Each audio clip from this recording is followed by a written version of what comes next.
One other thing I wanted to talk about is that when you have a brain injury and you're suffering from the emotional effects of that, because a brain injury will play with your moods, and it will result in depression of some sort, maybe. Not for everyone, but for some people. And I know I've suffered from a certain amount of depression while I was dealing with this brain injury. Well, it's very demeaning, but you have to prove that. And part of the process of proving that is you need diagnoses from either a psychiatrist or a psychologist. So I ended up having to see a psychologist against my will, because I really am not the type of person who puts a lot of faith in psychologists and psychiatrists. But if you don't agree to that, they'll just cut you off. You don't have a choice. So I saw a psychologist, and it wasn't long before I completely lost faith in this person in terms of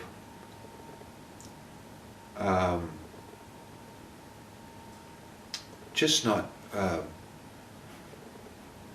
he just didn't seem to have the ability to appreciate what I was going through.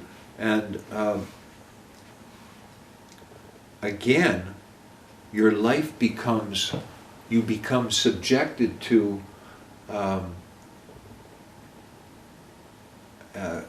interrogation of some sort. And as it turns out, it's very difficult to find a psychologist who isn't associated on a great level with WSIB.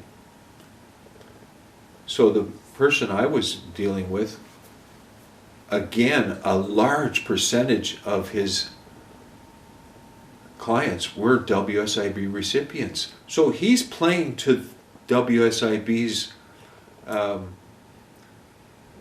game as well. He's very careful about how he words things so that he sort of, it's really scary to think about this too. He's catering to them and sort of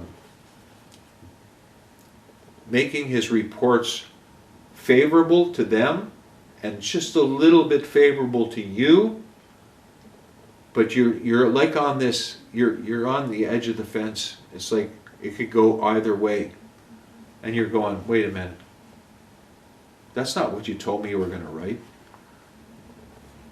And then before you know it, you realize he's prying into all aspects of your life that have nothing to do with it. Your injuries and everything else. And then, in my case, there was a complete breach of confidentiality, and he included things in the reports that had no business, my personal life, that had no business going in the reports. So it's complete breach of confidentiality between patient and the doctor and the physician or whatever. And to make matters worse, it was almost all inaccurate information. And inaccurate information that WSIB could use against me. So he totally compromised everything. So you're a victim of the whole system all the time. It sounds like your entire life has been completely altered by the injuries and all these negative experiences, Alan. Well, of course,